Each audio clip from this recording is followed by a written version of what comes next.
Hi everybody, Jacob Reed here from ReviewEcon.com. Today we're going to be going over everything you need to know for your AP Macroeconomics exam. In this video, I'm going to be flying through all of the macroeconomics you need to know without a lot of explanations or examples. This video is really designed for people who already have a good sense of macroeconomics, but just need a quick review before the exam. If you need a more in-depth review, I suggest you start off with the macroeconomics summary review videos. If after watching this video, you still need a little more help, head over to ReviewEcon.com and pick up the Total Review booklet. It has practice sets, practice exams, answers and explanations, a formulas cheat sheet, a graphs cheat sheet, and exclusive online games. If you want to pick up yourself a copy, head over to the link up there. Now let's get into the content. First up, we've got Unit 1, Basic Economic Concepts. If you already watched the Microeconomics Review video, you can go ahead and skip to Unit 2 because this part is all repeat. First up, we've got Unit 1, Basic Concepts. Number one concept is scarcity. Scarcity is the inability of limited resources to satisfy our wants. If there's less of an item than is wanted of that item, the item is scarce. It will have a positive price and you have to give up something to get it. The reason why goods and services are scarce is because factors of production are scarce. Factors of production are land, labor, capital, and entrepreneurship. We have two different types of economic systems that you need to know on the AP Microeconomics exam. The first one is market-based economies. Those emphasize private property rights, and they use prices to distribute scarce resources and goods and services. The other type of economy is a command economy. In command economies, government bureaucrats allocate the resources and the goods and services. That means that the economy is run by central planners. Basic concept in economics is that every choice has a cost. We call that cost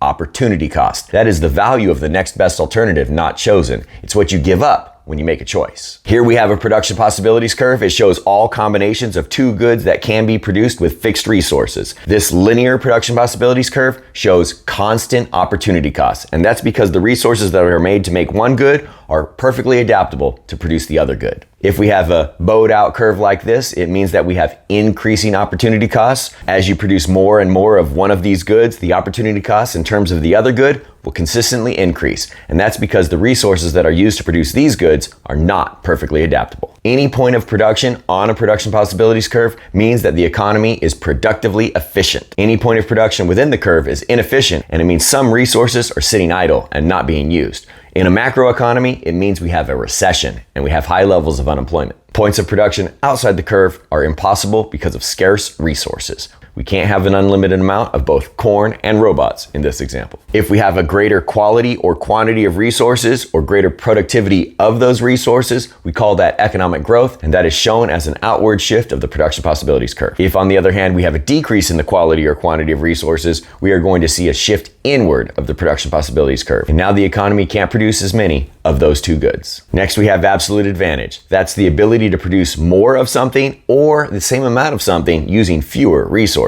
Here with this chart, we have an output problem, and that means more production is better, and Henry has the absolute advantage in the production of both strawberries and zucchini because he can produce more of both. Here we have an input problem for these numbers, and that means lower quantities of inputs mean you have an absolute advantage. In this case, Amy has the absolute advantage in doing brake jobs and painting cars. Now, comparative advantage is even more important than absolute advantage, and that's the ability to produce something at a lower opportunity cost. If you have an output problem, meaning the numbers in the table are finished products, like we have here, strawberries and zucchini are finished products, we will use the other over formula. That means the opportunity cost of producing good A will be the numbers we have for the other one, good B, divided by good A. In this example here, Henry has the comparative advantage in the production of zucchini, while Jason has the comparative advantage in the production of strawberries, because that's where their lower opportunity costs are found. If we get an input problem, then the opportunity cost can be calculated with the it over formula. That means the opportunity cost of producing 1 unit of A will be the numbers we have for that item, A, divided by B. And in this example, Amy has the comparative advantage in the production of brake jobs, while Eric has the comparative advantage in the production of painted cars. Now, mutually beneficial terms of trade will fall between the two countries, or in this case, people's opportunity cost. So with the opportunity cost we have here, one painted car will be worth between 4 and 6 brake jobs if it's going to benefit both Amy and Eric. If it falls outside that range, one person is benefiting while the other is worse off. The law of demand tells us that ceteris paribus, consumers will buy more of a good at low prices and fewer units of a good at high prices. That law of demand gives us a downward sloping demand curve, and a change in price is going to cause movement along that curve. Price does not change demand, only quantity demanded. Here are our demand shifters. We've got tastes and preferences, market size, more consumers means more demand. Prices of related goods, substitutes have a direct relationship for the price of one good and the demand for the other good. Complements have an inverse relationship, the price of one good, demand for the other good. And then we have changes in income. For normal goods, an increase in income will cause an increase in the demand. And for inferior goods, an increase in income will cause a decrease in the demand for the product. And the last one is expectations for the future. Any of those changes happen and it's going to shift the actual demand curve. This is a change in demand, not just a change in quantity demanded. It's something besides price that's changed. Remember, right is an increase and left is a decrease. When it comes to the law of supply, we have a direct relationship between price and quantity. At higher prices, producers will sell more of a good, and at lower prices, producers will sell less. And when you graph out that relationship, it gives us an upward sloping supply curve. And again, price does not change supply. It's only quantity supplied that changes, and a change in price is illustrated as movement along that curve. Those supply shifters we have are input prices. There's an inverse relationship between the price of resources and the supply curve. Government tools, that's taxes, subsidies, and regulations. The number of sellers, an increase in the number of sellers will shift that supply curve to the right. Technology will increase supply, and the prices of other goods that these producers can produce. And then, of course, producer expectations is our last one. If any of those things change, it's going to shift our supply curve to the right if it's an increase, or to the left if it's a decrease. Now, if we graph supply and demand together, where the two curves intersect, that is the price where the quantity demanded equals the quantity supplied. That is equilibrium. It's the price that clears the market. And markets are going to seek that equilibrium. If price is above equilibrium, we have a surplus, meaning the quantity supplied is greater than the quantity demanded, and prices will fall towards equilibrium.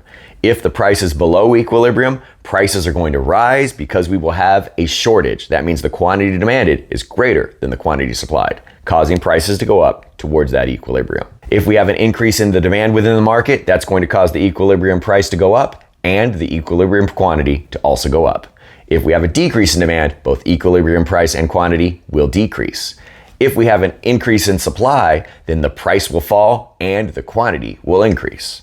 And with a decrease in supply, price is going to increase and quantity is going to decrease. If you get a double shift, graph it out and see which of the axes conflict. If we have a decrease in supply with an increase in the demand, that equilibrium quantity is going to be indeterminate because one shift will increase it and the other one will decrease it. And it will depend on how big the shifts are as to whether or not the quantity is increasing or decreasing in the end. But the price here, both shifts are going to increase the price, and that means the price is definitely going to increase. Here's another example with the supply curve increasing and the demand curve also increasing. Now it's that price axis that's indeterminate because one shift increases it while the other decreases it, but both are going to increase the quantity, so the quantity is determined as an increase.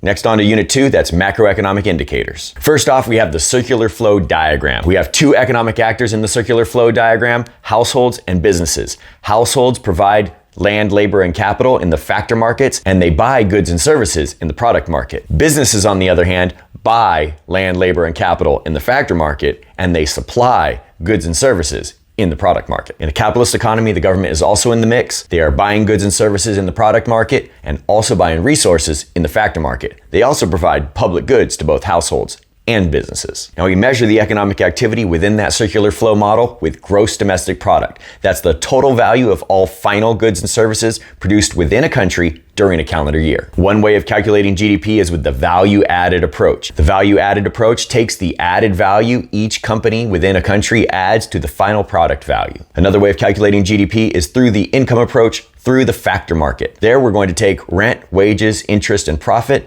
add them together with some adjustments, and that gives us the income approach to GDP. Now, the method of calculating GDP you're going to see most on the AP Macroeconomics exam is the output expenditure model. Here we are calculating the payments for goods and services within the economy. We have C, consumption, that's the things that consumers are buying. IG, that's gross investment. Those are the things that businesses are buying along with changes in inventory. G is government purchases, and XN is net exports. Those are the things that foreign people are buying from our country. Here are some things that are not counted in GDP. Used items, intermediate goods, and financial transactions. Now, if you take GDP and divide it by the population, that gives you per capita GDP. And while that number is often used as an indicator of a country's standard of living, it isn't perfect. It has some drawbacks. First of all, it doesn't count the underground economy. Also, non-market activity like home production is not counted. So if you clean your own house, the value of that cleaned house is not part of GDP. When bad things happen, the cleanup of the pollution, for example, is counted as a positive on GDP. And the last thing is that the gross domestic product does not count for income distribution. Next up is unemployment. In order to be considered unemployed, you have to be not working and actively looking for work. If you're not actively looking for work, you are not considered unemployed, even if you don't have a job. Now, the unemployment rate is the number of unemployed people divided by the labor force times 100. The labor force that we're dividing by is the number of people who are unemployed, those actively looking for work without work, and the people who are employed as well. Add those two together, that's the labor force. The labor force participation rate is the labor force divided by the civilian working age population times 100. We have three types of unemployment that you need to know. First of all, we have frictional unemployment. That's just movement between jobs or finding your first job. Next, we have structural unemployment. That means the economy has changed and the job is no longer needed, or robots are doing the job now, or we have a skills mismatch between the jobs that are available and the skills the unemployed workers have. The third type of unemployment is cyclical unemployment. That's unemployment caused by the business cycle. And when we have cyclical unemployment, that means we have a recession. The natural rate of unemployment is the rate of unemployment we will have when we're at long-run equilibrium in the ASAD model. That's frictional unemployment plus structural unemployment. Add those two together, that is our natural rate of unemployment. It means cyclical unemployment is zero. Now, our next economic indicator is the inflation rate. The inflation rate is a general increase in prices within an economy. We can measure that with the CPI, which tracks changes in the prices of a market basket of goods, or we can use the GDP deflator, which tracks price changes for all goods. Now, you can calculate GDP using nominal or real. Nominal GDP is GDP that has not been adjusted for inflation. In order to calculate that, you take the value of the current goods that are being produced times it by the current year's prices. So for the 2020 nominal GDP, we would use 2020 quantities and 2020 prices. Now, real GDP, on the other hand, is calculating the value of the current year's goods and services, but using the base year's prices. So 2020's real GDP will use 2020's quantities, but 2010's the base year's prices. We can calculate the GDP deflator by taking the nominal GDP, dividing by the real GDP, and then timesing by 100. That will give us an index number that is the GDP deflator. You can also take nominal values and convert them to real values by using the GDP deflator. You take the nominal value in the current year, divide it by the GDP deflator, times 100, and that will give you the real value. Instead of a GDP deflator, you could calculate a CPI, which is a consumer price index. For a CPI, you're calculating the value of a market basket of goods. The CPI, you're first going to take the value of that market basket in the current year's prices. Then you're going to calculate the value of that market basket using the base year's prices, then times it by 100, and that will give you the CPI for the current year. If you want to calculate the amount of inflation between two different years and you're given either a GDP deflator or a CPI, you can find that by taking the new CPI minus the old CPI divided by the old CPI times 100. Now, the reason we track inflation is because it impacts people within the economy. Some people are helped and some people are hurt.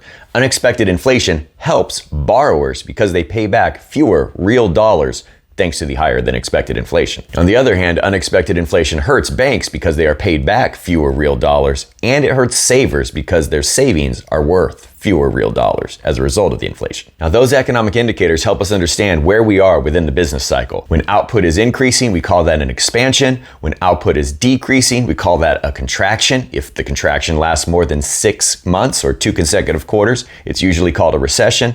And we have a high point called a peak, a low point called a trough. And when our current output is greater than our long-run potential output, we call that an inflationary gap. And when current output is below our long-run potential output, we call that a recessionary gap. And there we have cyclical unemployment. And when that long-run potential output increases over time, we call that economic growth.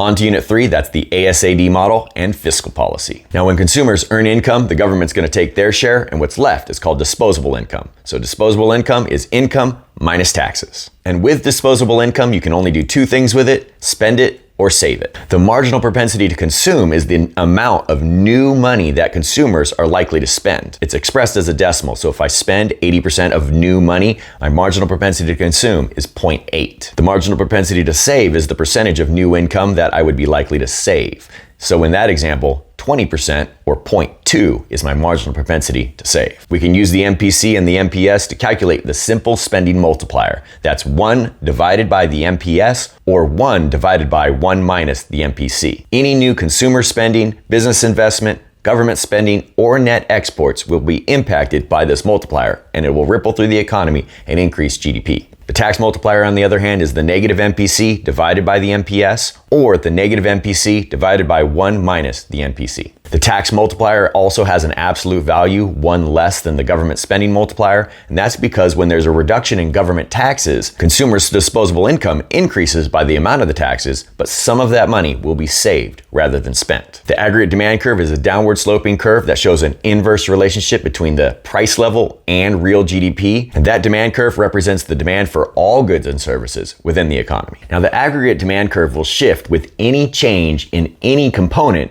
of the output expenditure model for GDP. So if there's a change in consumption, gross investment, government purchases, or net exports, it will shift that aggregate demand curve to the right if there's an increase or to the left if there's a decrease. When it comes to aggregate supply, we have two curves. The short-run aggregate supply shows a direct relationship between real GDP and the price level. It is the supply of all goods and services within the economy, and it is upward sloping in the short run because wages are sticky in the short run. The short-run aggregate supply curve will shift because of prices of resources, mostly wages, productivity changes, inflation expectations. There's an inverse relationship. Increase in inflation expectations will shift that aggregate supply curve to the left and vice versa.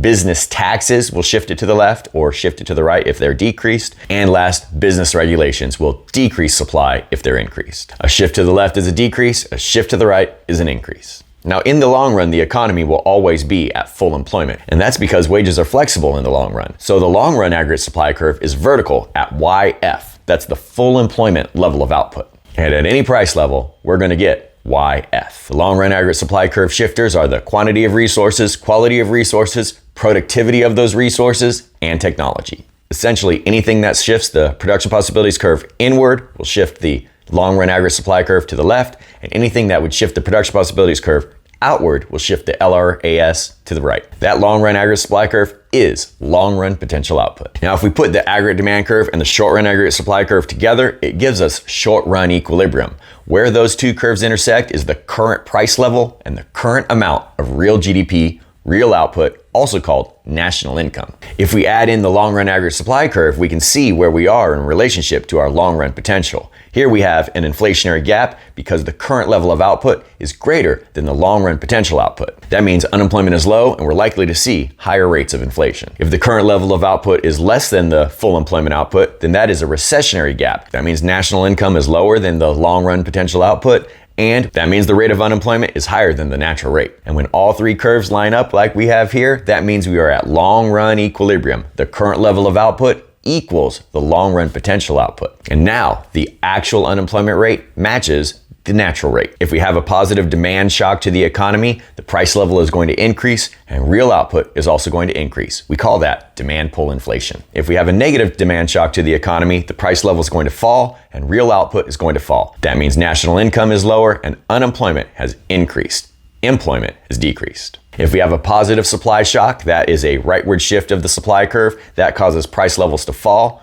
real output to increase, and now we have an inflationary gap. That means national income has increased and unemployment has decreased. If we have a negative supply shock to the economy, prices are going to rise and real output is going to fall. We call this cost push inflation, also known as stagflation. We have higher prices and higher unemployment at the same time. If we have a recessionary gap and there is no government action taken to close that recessionary gap, wages are eventually going to fall. That is going to mean lower input costs for businesses, and that will be a rightward shift of the short run aggregate supply curve, bringing us back to long run equilibrium in the long run thanks to flexible wages. If, on the other hand, we have an inflationary gap, in the long run, wages are going to rise. Those higher wages will mean higher input costs for businesses. That will shift the short run aggregate supply curve to the left, bringing us back to the full employment output in the long run, thanks to flexible wages. Now, if we don't want to wait for wages to change to bring us back to long run equilibrium, the government could use fiscal policy to close the output gap.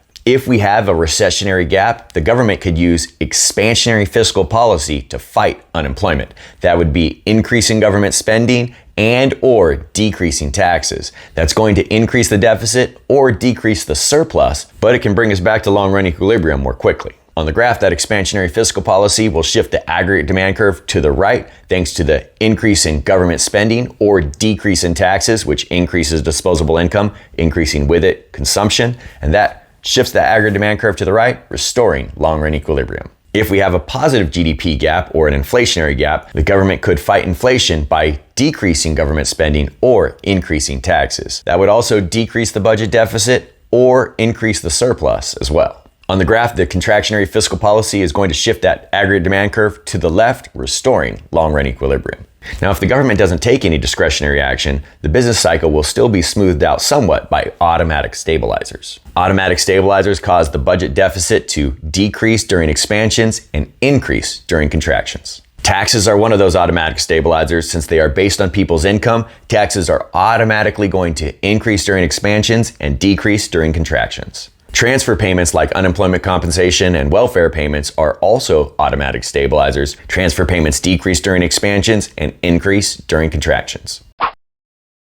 Next up, we've got Unit 4, Financial Markets. First, let's talk about money. What is money? Well, money has three functions. It is a medium of exchange, most importantly. It's a unit of account. That means it's a yardstick or measuring tool. And third, it's a store of value. Now, when it comes to the money supply, we have three measures of the money supply. The first one is the monetary base. That includes bank reserves, which are not actually money, but it does include currency, paper, and coins, which is money. The second measure of money is the M1 money supply. That includes currency, checkable deposits, and savings accounts. The third measure of money is the M2 money supply. It's the most broad definition of money. It includes all of the money that is in M1, along with small time deposits and money market mutual funds. The Fisher formula shows us the difference between real interest rates and nominal interest rates is the inflation rate. Little I is the nominal interest rate, pi is the inflation rate.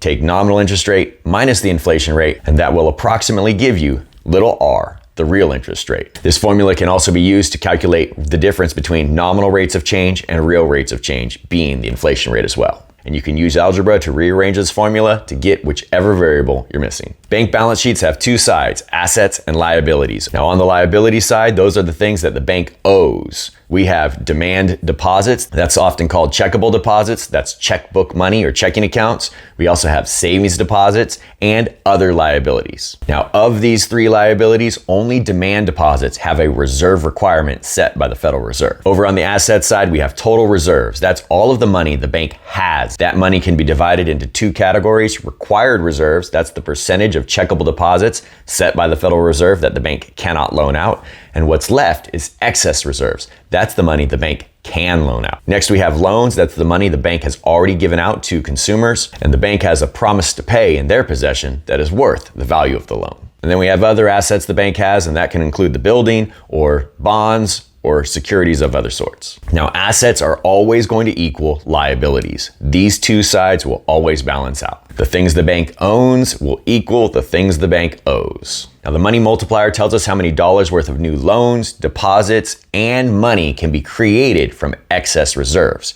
In order to find that, you take 1 and divide it by the reserve requirement set by the Federal Reserve. So you're going to take that money multiplier and multiply it by excess reserves, and that's how many dollars worth of new money, loans, and deposits that can be created from that excess reserves. Now, depending on the question that's being asked, you may need to add in the original amount as well. If the question asks for new money created and the original amount was new money, you add it back in. If the original amount was not brand new money, like if it was a cash deposit, well then it wouldn't be counted. And so you leave it at the money multiplier times the excess reserves. Now the money multiplier only tells you the maximum amount of new loans, deposits, and money that can be created with new excess reserves. But the reality is the number is going to be smaller because banks hold excess reserves and consumers hold currency. Next, let's talk about the money market. The money market is comprised of two curves, a supply curve and a demand curve. The demand curve is downward sloping, and it shows the inverse relationship between the nominal interest rate and the quantity of money demanded. That nominal interest rate is the opportunity cost of holding your wealth as money. The demand for money actually comes from two things: the asset demand for money, and that's the desire to hold your wealth as money, and the transaction demand for money, which is all of the transactions of gross domestic product, C plus I plus G plus XN, and the price level. If there's an increase in the demand for money, it shifts to the right, and it shifts to the left if there's a decrease. The money supply curve is determined by the central bank in an economy that has scarce reserves, as well as the lending within the banking system. If there's an increase in the money supply, we're going to see a rightward shift, and if there's a decrease in the money supply, we will see a leftward shift. When we put the money supply and money demand curve on the same graph, where the two curves intersect, we see the nominal interest rate, abbreviated as I(e). And an increase in the money supply will decrease that nominal interest rate. We could also shift that demand curve, and if we shift it to the right, that will give us a higher nominal interest rate. Now, when it comes to monetary policy, we have two systems: the scarce reserve system and the ample reserve system. The United States uses ample reserves today, but you still need to know scarce reserves on the AP exam. Countries that have a scarce reserve system, their central banks will use open market operations, that's buying bonds when they're trying to increase the money supply, or sell bonds when they're trying to decrease the money supply. They can also change the discount rate. That's the interest rate that banks are charged by the central bank. They can increase it to decrease the money supply and decrease it to increase the money supply. And the third tool they can use is the reserve requirement. That's the percentage of checkable deposits that cannot be loaned out by banks. They can increase the reserve requirement to decrease the money supply and decrease the reserve requirement to increase the money supply. And central banks with scarce reserves use those tools to target their policy rate. Expansionary monetary policy is used to fight unemployment, and when there are scarce reserves, that will mean buying bonds, lowering the discount rate, or lowering the reserve requirement. That's going to shift our money supply curve to the right, decreasing the nominal interest rate. If the central bank with scarce reserves is trying to fight inflation, on the other hand, they are going to use contractionary monetary policy. That means selling bonds, raising the discount rate, or raising the reserve requirement. That will decrease the supply of money in the money market, and that will increase the nominal interest rate. Now, in the United States, we have an ample reserve system. That means that the Federal Reserve does not use the money market to target the federal funds rate, which is what the policy rate is called in the United States. In the United States, they use the reserves market graph. We have a demand for reserves with an upper end that is flat at the discount rate. We have a downward sloping demand curve as well. And at the lower end, we have another flat portion that moves with interest on reserves. Interest on reserves is the interest that banks are paid by the Federal Reserve on their reserves. And when we add that supply of reserves market, we get our equilibrium policy rate where the two curves cross. As long as that supply curve is intersecting the demand curve in that lower end where it's flat, then we have ample reserves. If that supply curve was intersecting the downward sloping portion of the demand curve, that would be scarce reserves. Ample reserves has two main policy tools. The first one is open market operations. Under ample reserves, though, that isn't used to target the policy rate. It is used to maintain the ample reserves. When the Federal Reserve buys bonds on the open market, it shifts the supply of reserves to the right, keeping us in that lower end of the demand curve. Central banks with ample reserves also have administered rates they can change. The discount rate moves the upper end of that demand curve. And most importantly, the interest on reserves rate moves the lower end of that demand curve. And that is the key policy tool for ample reserves, because it's the shift of that lower end of the demand curve up or down that actually changes the policy rate. So it doesn't matter if we have ample reserves or scarce reserves. Either way, central banks are going to use expansionary monetary policy to fight unemployment. Here we have a recessionary gap, which means we will have high levels of unemployment. In order to restore long-run equilibrium, the central bank is going to take action. If we have scarce reserves, expansionary policy means buying bonds, lowering the discount rate, or lowering the reserve requirement. That will lower interest, and with that, we will have more gross investment. If the economy has ample reserves, they will decrease the interest on reserves rate, or they can decrease administered rates, which will move both the upper and lower portion of the demand curve. Either way, we see a lower policy rate, which increases gross investment. And when we see that increase in gross investment, that's going to shift our aggregate demand curve to the right, closing that recessionary gap. If, on the other hand, we have an inflationary gap, that means the central bank is going to use contractionary monetary policy to close that gap. If there's a scarce reserve system, that means the central bank will sell bonds, raise the discount rate, or raise the reserve requirement, which will shift that money supply curve to the left, meaning higher interest and lower gross investment. If the economy has an ample reserves banking system, then they will increase the interest on reserves rate, which increases the policy rate, or they could also increase the administered rates, which is both the discount rate and interest on reserves, which would move both the upper and lower portion of that demand curve. Either way, we see an increase in the policy rate, which is going to decrease gross investment. The other financial market you need to know for this unit is the loanable funds market. First, we have the demand curve. That's the investment demand curve. At higher interest rates, businesses demand less investments, and at lower interest rates, businesses buy more investments. And of course, investment is purchases of physical capital here. That investment demand curve will shift for anything that will change the potential profit of future investments. That could be changes in economic outlook or investment tax credits. A rightward shift is an increase, a leftward shift is a decrease. The saving supply is the money saved within an economy that is made available for loans. The saving supply changes with disposable income, the economic outlook, and foreign investment. A rightward shift is an increase, a leftward shift is a decrease. Put these two curves together and it gives us the equilibrium real interest rate and the equilibrium quantity of loanable funds.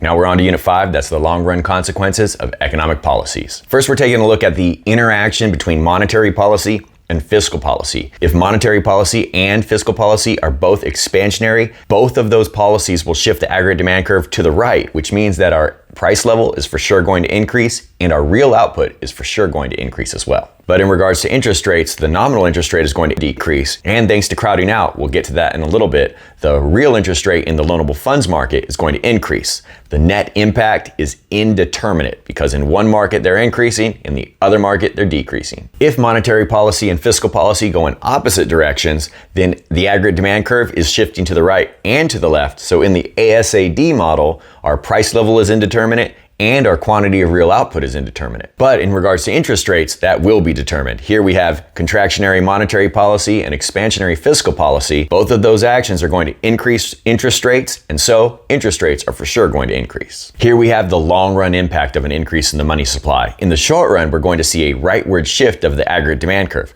but that causes price levels to go up. And in the long run, wages are going to increase, causing the short-run aggregate supply curve to shift to the left. In the long run, real output is unchanged and the price level is higher. Here we have the monetary equation of exchange. M is the money supply, V is the velocity of money, P is the price level, and Y is real output. Both M times V and P times Y equal nominal GDP. You can use algebra with this formula to solve for whatever variable is missing. Next, let's talk about the budget deficit and the national debt. The national debt is the accumulation of all previous deficits and surpluses added together. A budget deficit occurs when taxes are less than government spending. A budget surplus occurs when taxes are greater than government spending. When there is an increase in the budget deficit, interest rates are going to increase. That means there's a decrease in gross investment. That leads to less capital formation, and that decreases economic growth. We call that crowding out. If we have a budget surplus, that would decrease interest rates, which would increase gross investment, causing more capital formation, and with that, we would have greater amounts of economic growth. And we can see that change of interest rates in the loanable funds market. When it comes to the loanable funds market, you can shift either curve. You can either increase the demand for loanable funds because the government is demanding loans alongside other businesses, which drives up the interest rate, or some textbooks will look at it another way and decrease the supply of loanable funds. Essentially, the government has taken money out of the loanable funds market because they are deficit spending. And as a result, there's less loanable funds supplied in the private markets. Either shift is fine, use the one your teacher prefers best. Now, the opposite occurs when there's a decrease in the budget deficit. That will decrease the demand for loanable funds or increase the supply of loanable funds, but whichever curve you shift, that real interest rate is going to decrease. Next, let's talk about economic growth.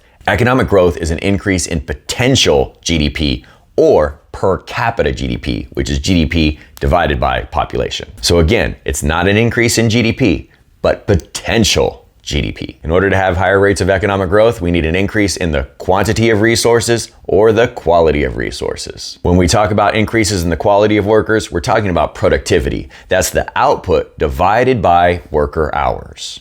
You can see increases in productivity through specialization, capital per worker, human capital, which is the skills and knowledge of workers, or increases in technology. Investment Gross investment, which is physical capital, is one of the key components because that changes the capital per worker, along with education programs that change human capital. On the graphs, we see economic growth as a rightward shift of the long-run aggregate supply curve or a shift outward of the production possibilities curve. The government can use economic policies like government-funded research and development, investment tax credits, jobs trainings programs, or other supply-side policies like reducing government regulations or corporate tax cuts. Those are some of the policies that can shift that long-run aggregate supply curve to the right more quickly. Now, the Phillips curve shows us the relationship between the unemployment rate and the inflation rate. In the short run, the relationship is inverse. When unemployment is high, inflation is low, and vice versa. That gives us that short-run Phillips curve. But in the long run, there is no relationship between the inflation rate and the unemployment rate. In the long run, we get the natural rate of unemployment, and that is the long-run Phillips curve that lines up with the natural rate of unemployment. If we have an inflationary gap, then we're up high on that Phillips curve. If we have a recessionary gap, we're down low on that Phillips curve. Changes within the Phillips curve model are mirrored by changes in the aggregate supply, aggregate demand model. If we have a shift of aggregate demand, that will be shown as an opposite direction shift as movement up or down the short-run Phillips curve in the Phillips curve model. If we have a shift of the short-run aggregate supply curve, that will be shown as an opposite direction shift of the short-run Phillips curve. A rightward shift of the short-run aggregate supply curve will be a leftward shift of the Phillips curve, and vice versa. Now, that long-run Phillips curve is going to move with changes in the natural rate of unemployment, which can change with changes in the frictional rate or the structural rate. On to the last unit, and that is foreign exchange markets. First of all, we have the balance of payments, and that's an accounting of transactions between countries. We have two components. It's the current account and the financial and capital account. In the current account, we track transactions between countries for goods, services, investment income, and money transfers. In the capital and financial account, we track purchases of assets. Assets can include stocks, currency, bonds, and other assets. When it comes to the balance of payments, money going into an economy is counted as a credit or an inflow. Money going out of an economy is a debit or an outflow. Now, the sum of the current account and capital and financial account will always equal zero. That means when one is in a surplus, the other is in a deficit, and vice versa. Now, one portion of the current account is the balance on trade. That's exports minus imports. If exports are greater than imports, that is a trade surplus. And if exports are less than imports, that's a trade deficit. And that is just one part of the current account. Exchange rates are the price of one currency in terms of another currency. If an exchange rate increases, we say that the currency has appreciated. If an exchange rate decreases, that currency has depreciated. The demand for a currency is downward sloping. The demand for a currency will shift because of the demand for a country's exports, interest rates within a country, or expected exchange rates. And those ones in the green box there are affected by monetary and fiscal policy. The foreign exchange market supply curve is upward sloping, showing the direct relationship between the exchange rate and the quantity of the currency. The supply shifters are very similar to the demand shifters. It's demand for imports this time, as well as the interest rates and the future expected exchange rate. And once again, those ones in the green box there are affected by monetary and fiscal policy. When you put the supply curve and the demand curve together, it gives us the equilibrium exchange rate and the equilibrium quantity of the currency demanded and supplied. If United States national income decreases, then we are going to buy fewer things from other countries. That's going to decrease the supply of our dollars, increasing the equilibrium exchange rate. Now, if our national income decreases, then the places where we are no longer buying as much stuff will see a decrease in the demand for their currency. In this case, the Mexican peso sees a decrease in the demand for the peso because we're buying fewer Mexican-made products. Now, if our price level decreases, we're going to see a double shift. Foreign-made goods are now cheaper, so we're going to import more and export less. That's going to be an increase in the supply of our dollars as we buy more foreign-made goods, and we're going to see a decrease in the demand for our dollars as foreigners buy less of our stuff. If you get a question like this, usually you can shift either curve or shift the one that is asked for. So far, they haven't required you to shift both. If the United States sees an increase in interest rates, that's also going to be a double shift. So for other countries like Mexico in this market, Mexican investors are going to withdraw their money from Mexican banks and put their money in US banks. That's going to increase the supply of Mexican pesos in their international markets, and the low interest rate means that foreign investors will be less likely to put their money in Mexican banks, and that will decrease the demand for Mexican pesos. Both of those shifts will cause the depreciation of the Mexican peso. Now, exchange rates impact net exports. If a currency appreciates, that means imports are going to be cheaper and exports are going to be more expensive for foreign people. That's going to mean exports decrease, imports increase. That decreases our net exports and shifts our aggregate demand curve to the left. If a currency depreciates, on the other hand, that means imports are going to be more expensive, exports are going to be relatively cheaper for foreign people, and that means exports are going to increase, imports are going to decrease, net exports will increase as a result, and that will shift our aggregate demand curve to the right. Whoa, there you have it. That is the bulk of what we can expect to show up on this year's AP Macroeconomics exam. If you got it all, you are on your way to getting a 5 on that exam. If you still need a little more help, head over to reviewecon.com, where there's lots of games and activities to help you practice the skills you need to ace that macroeconomics exam. That's all for now. I'll see y'all next time.